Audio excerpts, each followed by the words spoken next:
Welcome to Happy Homes and Gardens. I'm your host. My name is Daphne Royce.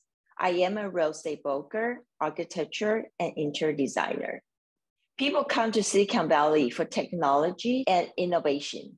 It is a hub for entrepreneurs. Bill Reichert is an entrepreneur, venture capitalist, author, speaker, and a mentor. Let's welcome Bill as we ask him to share his experiences with innovation, entrepreneurship, and venture capital. Hi, Bill. Hi, Daphne. It is a pleasure and an honor to be with you here today. Thank you so much for inviting me. We should tell us who you are and what you do. So yes, I appreciate that introduction. I am an entrepreneur and a venture capitalist and an author and a mentor. I'm a husband and a father, and I'm an enthusiast and a cheerleader, among many other things. But right now, I am a general partner at Pegasus Tech Ventures. Pegasus is a global venture capital firm based here in Silicon Valley with over $2 billion of assets under management and offices around the world. And so I get to invest in emerging technologies across many, many, many different sectors. I get to work with all sorts of entrepreneurs all over the world, and I get to work with our corporate limited partners who are multinational corporations who are looking for us to help them find strategic investment opportunities to help accelerate their innovation initiatives and their long-term growth. So that's what I get to do every day. You have been a venture capitalist for more than 20 years. Mm-hmm. What are the secrets to success for us a startup? So, well, for startup success, there are a few keys, but the number one key to success for a startup is something I don't generally hear on, at VC conferences and at startup accelerators. Most VCs say, the key to success is team, right? It's about the team. We invest in teams. And that is absolutely a critical success factor. But the number one success factor is you have got to have a compelling value proposition for your target customers. If you don't have a value proposition that makes your customers stand up and shout, it's got to make their heart beat faster. It's got to make them say, wow, that's amazing. You can do that. That's the key to success for a startup. And so, there's all of this training out there about, your business model canvas and all these sort of techniques for trying to figure out how to start up a startup. But at the core, you've got to have a compelling value proposition, and then some other things that count, really is the people around the company. And so, yes, that's team, but it's not just your co-founders. It's also the people you recruit. It's also your advisors. And I know this is very self-serving, but it's your investors. Your investors are part of the team. And that's critical to every, startup success. You have a book and you co-host a book named Getting to Wow, Silicon Valley Pitch Secrets for Entrepreneurs. Yes. Please tell us more about your book. What motivates you to write this book? So, yes. So I co-authored the book, Getting to Wow, Silicon Valley Pitch Secrets for Entrepreneurs, with a wonderful, wonderful person named Angelica Blenstrup, whom I've known forever and ever. And Angelica had heard me do this workshop for entrepreneurs for many years. So I developed this workshop for entrepreneurs called Getting to Wow after I became a VC, and discovered that a lot of the coaching that I had gotten as an entrepreneur and that was prevalent out there in the innovation ecosystem and the entrepreneurship training, a lot of that coaching was just plain wrong. And so that's the origin of Getting to Wow. And the sort of at the core of Getting to Wow is that a pitch is not a presentation. And we can talk about that later. But most every pitch coach is actually a presentation coach. And if a pitch is not a presentation, you're being coached the wrong way. So Angelica heard me deliver this many times. And one day she came to me and she said, "Hey, Bill, why don't we turn your workshop into a book?" And so God bless her. She twisted my arm, and so it took I think more than 2 years for us to sort of pull it all together. Basically, I was able, on each of my international flights, I would carve out some time on these international flights, to write a section of the book. Eventually, we got it out, and in fact, we released it right in the middle of COVID, right? And so that added a whole nother flavor to the book. But so that was Angelica and her great help in helping me get this going. And the motivation, again, was so many things about pitches that are quote unquote common knowledge that are, just either wrong or misunderstood. So do you want me to go into that? Yes, please. Okay. So the high level point is that a pitch is not a presentation.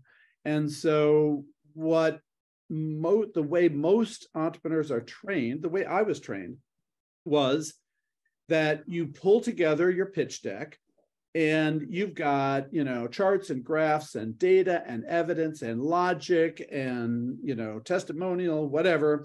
And so you've got your 56 slide PowerPoint presentation. And the idea is that in an hour presentation, you are going to pound an investor into submission on the logic and compelling, evidence behind your startup and why you're going to win. And, so that's how I was trained. And for me, it actually kind of worked when I was an entrepreneur. So I founded or co-founded or restarted 4 different tech companies. And, in the course of those companies, I raised something over $100 million. This is a long time ago, back when $100 million was a lot of money. But in any case, so then I became a VC. And now I'm being bombarded with pitches. And I'm thinking to myself, oh my God, these are terrible. Why are they terrible? and so I was talking with a friend of mine who runs a program for entrepreneurs. And, she was asking me to be a judge at a pitch competition. And, inadvertently, the first thing she heard out of my mouth was a groan. And she said, "Bill, wait a second. I thought you loved working with entrepreneurs. I thought you loved doing these pitch competitions." And I said, "Well, yeah, but I tell you, there's something we're doing wrong. We're just not teaching these entrepreneurs the right way to pitch."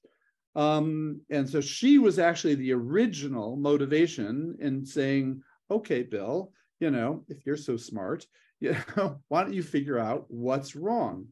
And that's when I realized a couple of things. One, a pitch is not a presentation, which is to say, as an entrepreneur crafting your pitch, you don't have the luxury of crafting this narrative arc, that begins with a story and creates, a villain and a hero and all of this sort of storytelling, narrative presentation stuff that presentation coaches teach you. And those are, God bless, all that stuff is great if you're doing a presentation.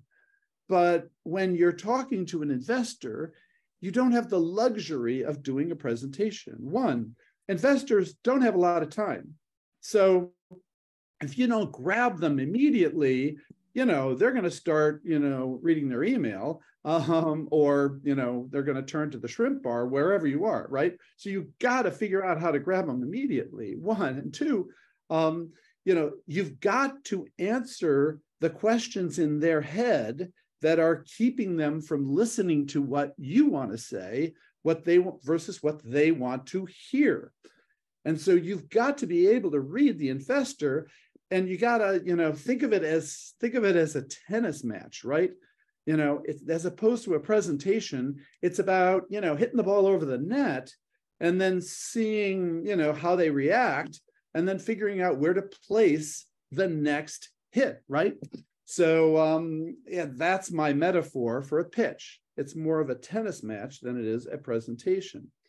And then the other thing that I discovered when I became a VC is that, to my shock, it turns out VCs don't invest with their brains.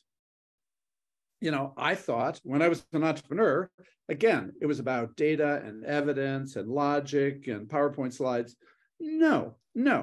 What I discovered when I crossed over was that VCs don't invest with their brains, they invest with their hearts. And then, most entrepreneurs, their immediate reaction when I tell them this is, wait a second, Bill, I didn't know that VCs had a heart. So in any case, but no, we know this to be true. All human beings, are more motivated by what they want than what they should want, right? So they're motivated by what gets your heart beating faster, what gets your pulse racing, not by what logic and rational analytics teach you, right? So we know this to be true. This is the basis of behavioral economics, the basis of Freakonomics, but nobody sort of teaches this to entrepreneurs. So what's the lesson you have to learn as an entrepreneur? The lesson is you've got to figure out what it is about what you're doing that will get the investor to fall in love. What makes investors fall in love? Well, what makes investors fall in love is that you've got a compelling value proposition that enables you to do something that is going to generate enormous benefits for your target customers that nobody else can do.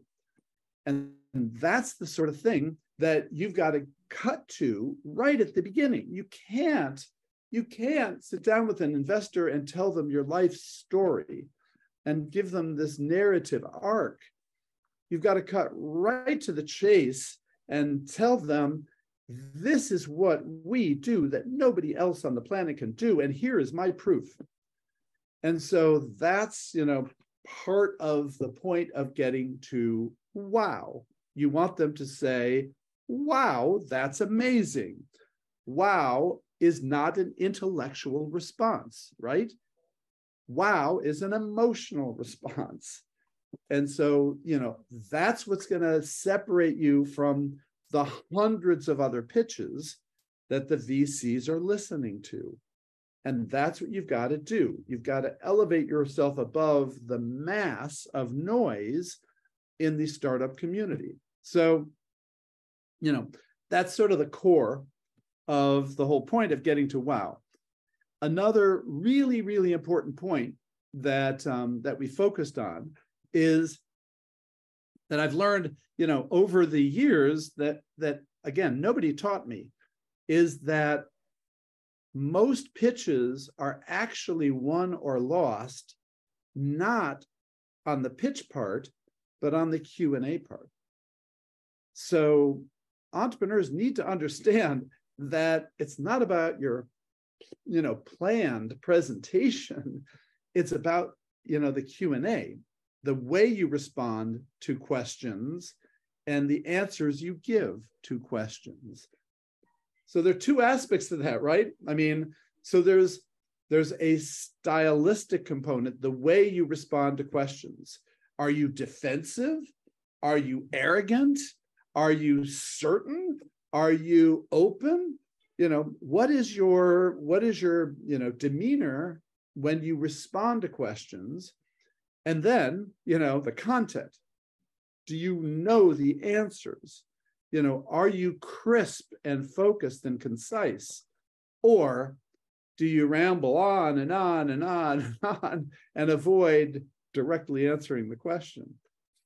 So that raises the question of whether or not I just rambled on and on and on to your last question, right, Daphne? Okay, here's my summary of what I hear you. It is like a dating competition plus job interview. That's how much attention that VC actually have. 5 minutes? And what questions most VCs will ask them? They should get ready and prepare for the answers. Yeah. Okay, I'm gonna tell you a truth about venture capital that I probably should not reveal publicly, but it's important that entrepreneurs understand this, which is, what do you think is the median amount of time that a venture capitalist spends on your pitch deck? I'd say less than 5 minutes. So I hate to say this, but the median amount of time that VCs spend on pitch decks is 0. In other words, most VCs don't even open most pitch decks. And that's a big challenge, right, for entrepreneurs. Now, if you happen to be an entrepreneur and you can corner a VC at an event, then the question is, how much time do you have? And I would say, if you're lucky, you've got 20 or 30 seconds. And so what'll happen is, a VC who is, very busy and there are other entrepreneurs around or whatever, they're going to want to know within 20 or 30 seconds, is this a fit or not? Do I pass or not?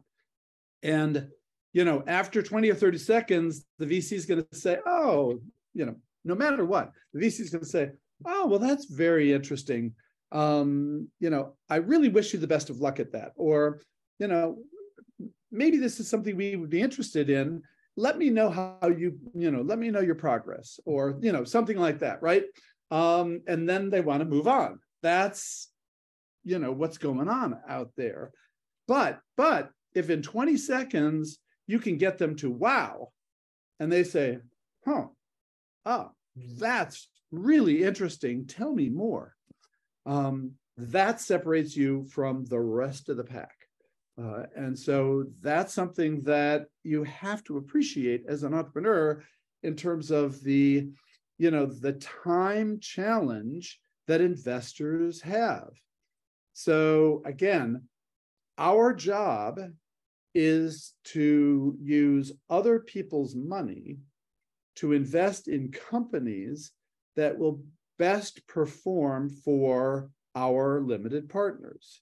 So in our case, for Pegasus, our job is finding companies that are not only good financial return opportunities, but are also good strategic opportunities for our corporate partners. So we have sort of a double matrix filter that we have to run every company through. So, we have to scan literally tens of thousands of companies every year, on behalf of our 30 plus multinational corporate partners.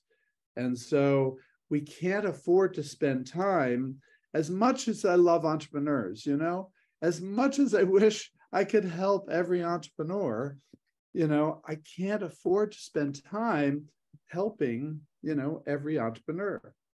So, that's why I'm happy to do, workshops with groups of entrepreneurs to try to share things like this. It's why I'm delighted to do, podcasts and radio shows to try to get the message out to entrepreneurs how they can be more successful.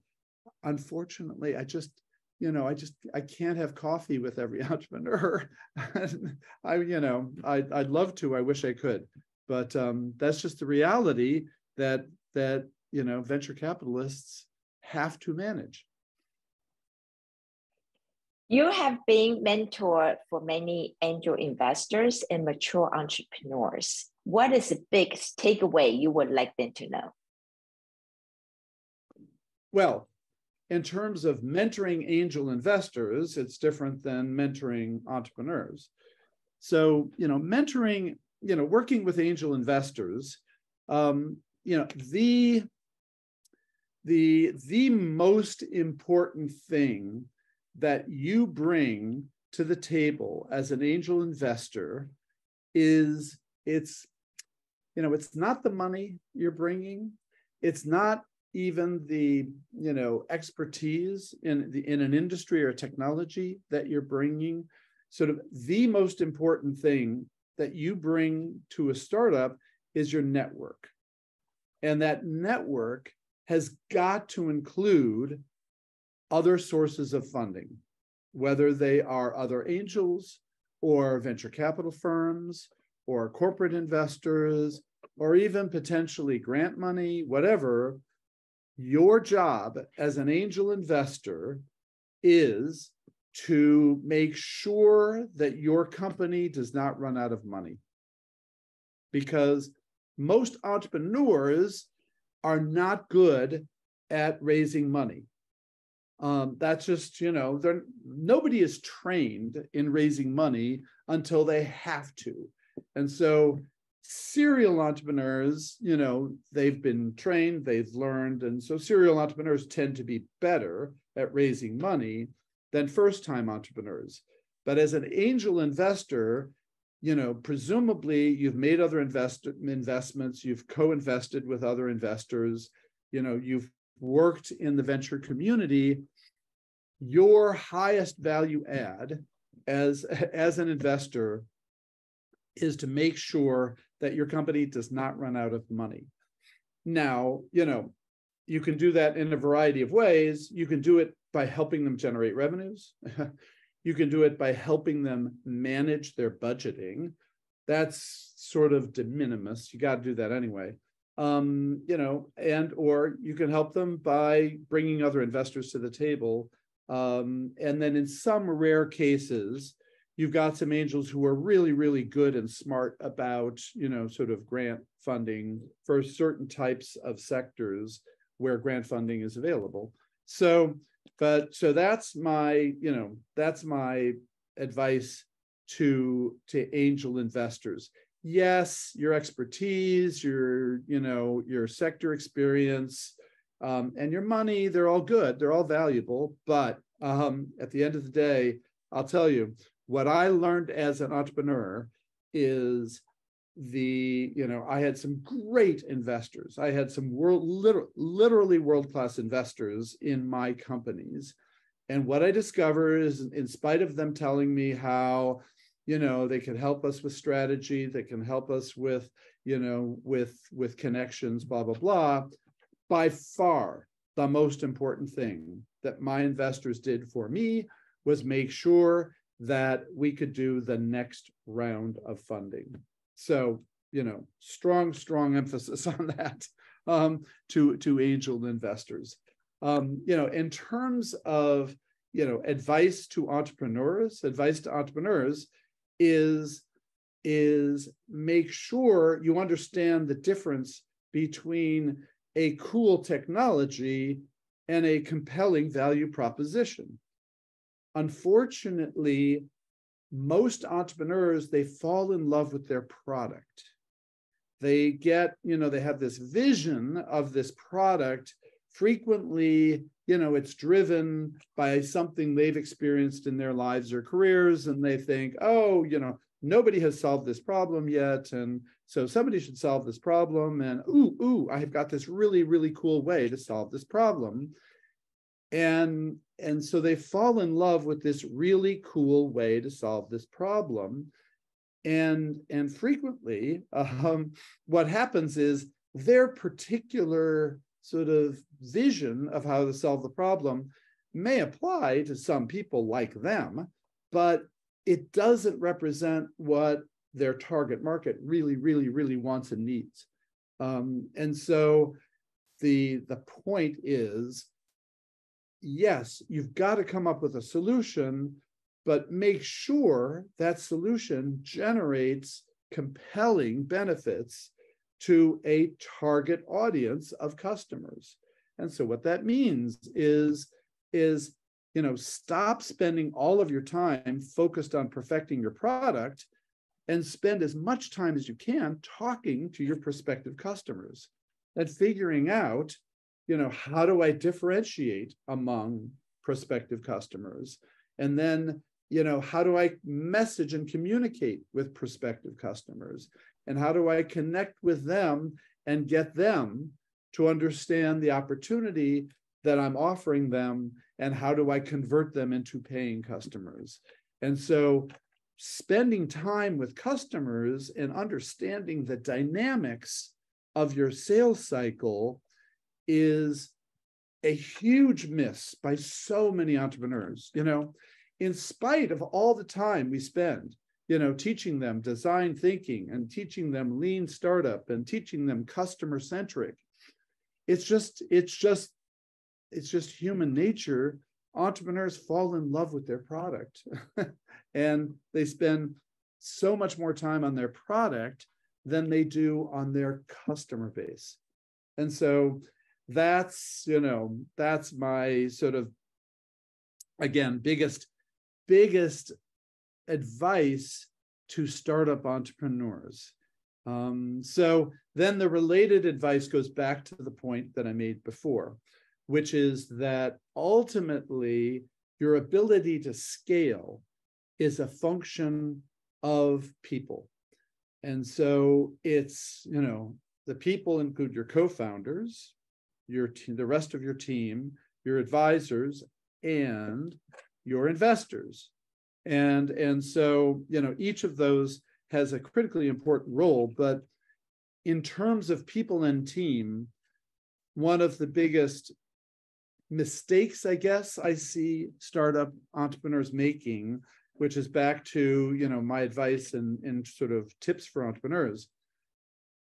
A lot of entrepreneurs are, type A personalities, and, they are very driven, and sometimes that drive turns them into control freaks. And so, we've all met control freaks in our lives, right? And so sometimes a control freak personality, comes across as a driven personality. The two are not mutually exclusive. But what happens is control freaks wind up bottlenecking their company because they're not willing to sort of trust their co-founders and their team and hand off responsibility for executing to other people. They keep on wanting to control it, and that limits their potential for scale. It also limits the willingness and enthusiasm of their team to be part of this company. Most of us don't really enjoy being controlled by a control freak, right? and so, and then at the end of the day, most control freaks wind up burning out. They wind up, just because they are such control freaks, they wind up burning out, to the detriment of everyone around the table. And so, that sort of the other dimension of my own experience and advice to entrepreneurs is, make sure you're in touch with your team and you get the conversation going to make sure that you're not being a control freak. for the most part, control freaks have a tendency not to ask their team if they are control freaks, right? Sort of the definition of a control freak is that, I know best, right? And so, this goes into the sort of related issue of, do you listen? And, everybody's been taught this since kindergarten, right? Since kindergarten, every person is told, it's important to listen. That's why you have 2 ears and 1 mouth, right? Everybody's heard that, right? But, but control freak entrepreneurs, it's really hard for them to listen. And so they're so out of the habit of listening that they don't even bother to ask. And so,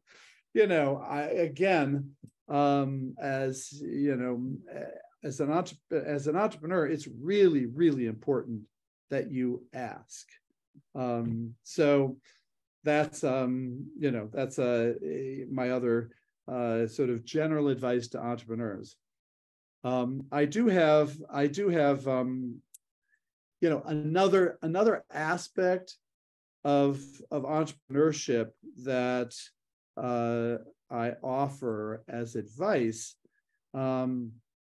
is in a workshop I do called the top 10 VC secrets that entrepreneurs need to know, but they don't share with entrepreneurs, right?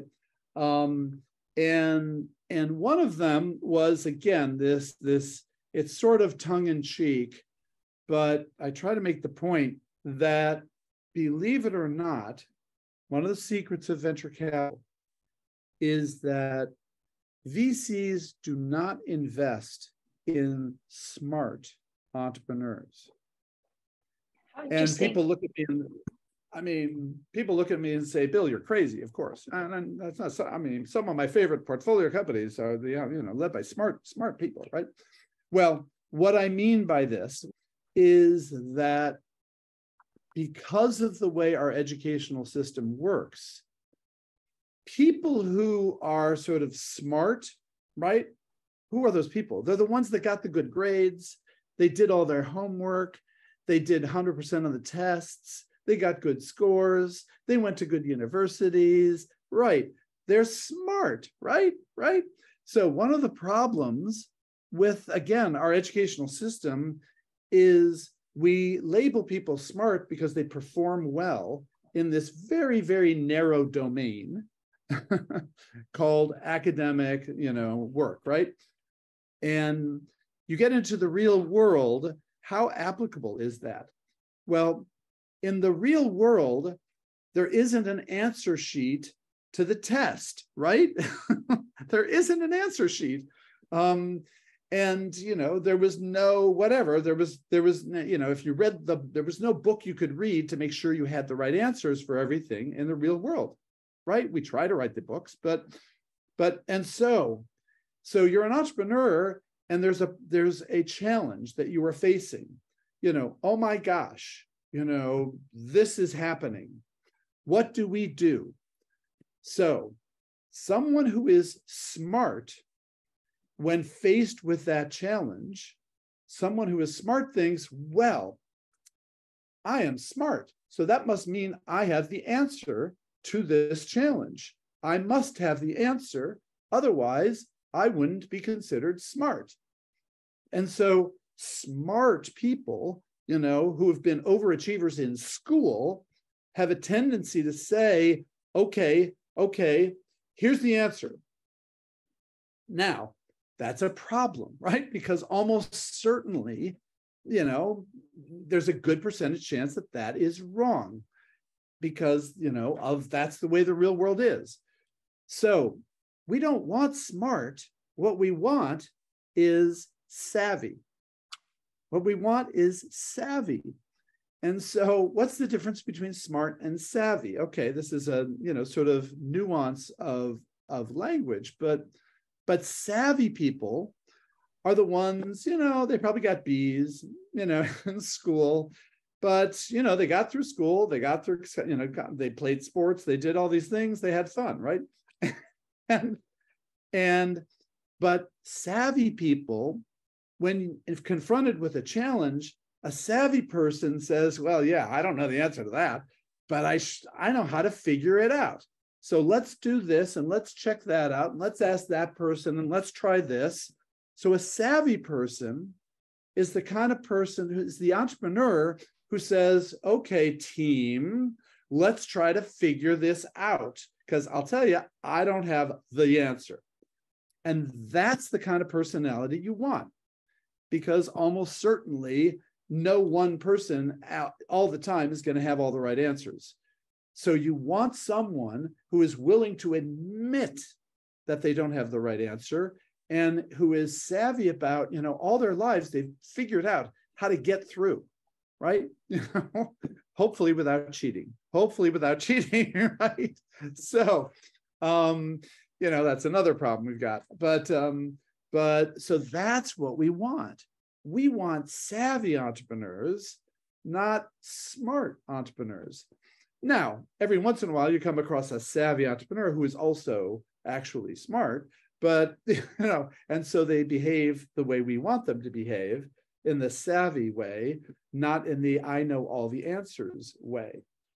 But to go back to the book and my point about the importance of Q&A, so the importance of the question and answer session is if we notice that the entrepreneur, seems to believe that they have all the right answers and, projects this, well, I'm smart. I went to Yale, and so therefore I must have the right answer, right? Then, our kind of reaction is, okay, let's back away from this guy. So that's, sort of another sort of framing that's kind of outside the norm of advice that entrepreneurs get, from books and from, blogs. So you like open-minded people. Yes, right. Well, okay. So here's the other sort of nuance here, right? The other nuance here is frequently, we have this experience with entrepreneurs that, okay, I'm an entrepreneur trying to, desperately trying to raise money from those VCs. And, their attitude is, oh, that's a big VC. And, I'm lucky that I got the opportunity to pitch the big VC. And so a lot of entrepreneurs, they defer to the VCs, or they abdicate responsibility for the process to the VC. So they assume when they talk to a VC and the VC says, oh, great, yeah, let's talk next week. That the VC is going to reach out to them and schedule a meeting and, or even respond to their email or whatever. One of the important things about being an entrepreneur is that you've got to drive the process. You cannot abdicate to a VC, to a customer. You've got to be the driver to make sure that things happen. And so, I frame that as one of my top 10 secrets. I frame that as, VCs don't invest in entrepreneurs who are nice. We invest in entrepreneurs who are driven. And so now again, every once in a while, you have a driven entrepreneur who is also nice, right? Every once in a while. But I'll take driven over nice, 99 times out of 100, right?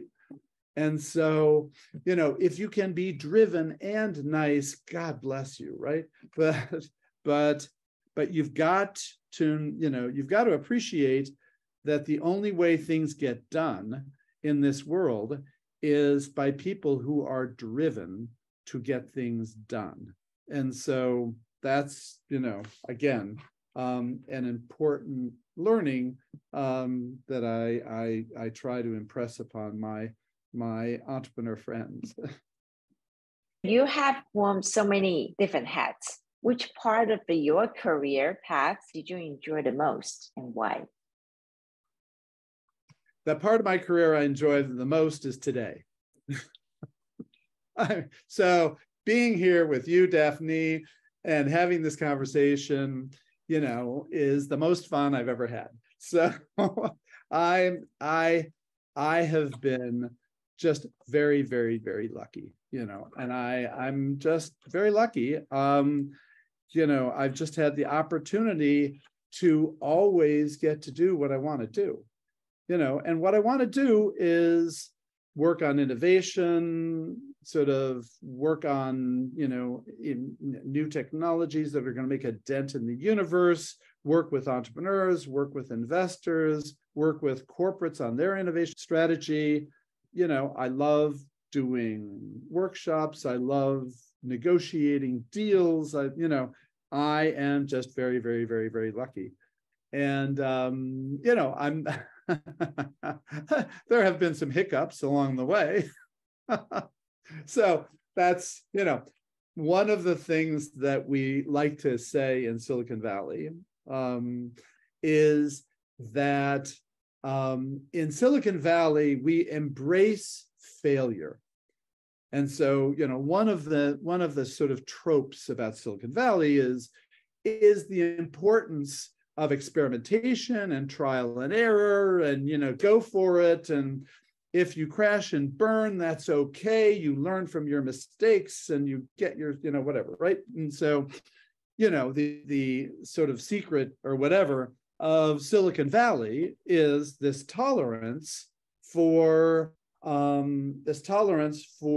experimentation, trial and error, and and anybody can make something, can make something happen. But very early in my career, my first company, I'm a grad student at Stanford, start up a software company out of graduate school. This is a long time ago, before it was fashionable for grad students to start companies.